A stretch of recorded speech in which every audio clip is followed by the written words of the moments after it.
As I think about it, so the word success doesn't show up often in the Bible. I mean, the word that's much more frequent is faithfulness.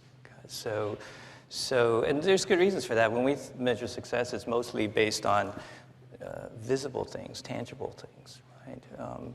Where I think in calibrating sort of worth, I think if what the Bible is saying is really, there's something going on inside, and the external success may not even have any tangible validations.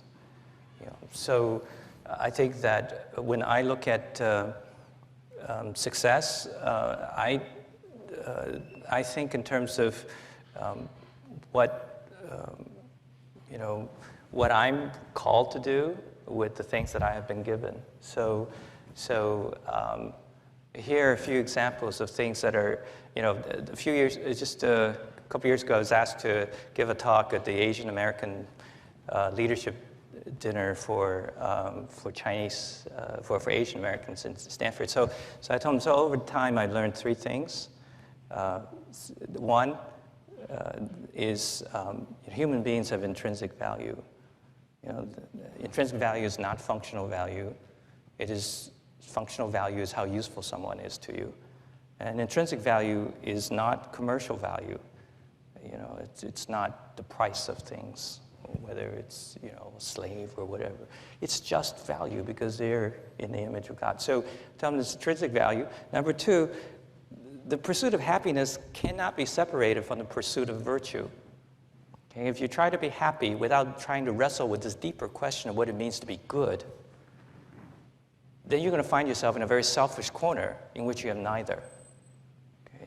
We have to wrestle with what good means in order to actually even find happiness. And the third thing I told them is to invest in the success of others around you. Because, the ironic thing is it's counterintuitive, because you think that if I invest in the success of, people beside me, I'm going to look worse by comparison. But my experience and my faith tells me that that's just not the way it works. In fact, some people seem to have green thumbs. Everything around them grows. Every life grows. When everything around you is green, you're going to be okay. And I learn all these things because I look at someone like Jesus and the way he lived, and I take seriously what he says about himself. And these are direct corollaries. If God became man, lived among us, we have to have intrinsic value. I have it, and so do other people. And if God became man, then pursuing happiness, and he made me, then the pursuit of happiness without thinking about what he wants is ridiculous. It wouldn't work. And finally, if I invested in others, that's what he did. One reason why, the PhD program at the business school at Stanford is highly rated. And what I have seen is that the professors there, they recklessly invest. And when I looked at this, and I said, well, they're not really counting any costs. Basically, it's just an investment.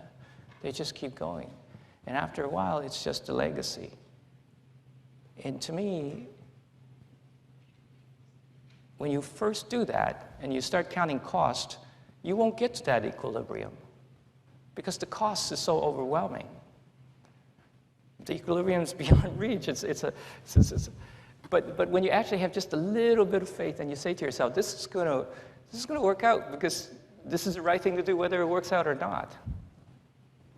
Well, it turns out that it works out. It actually works out in more than one dimension.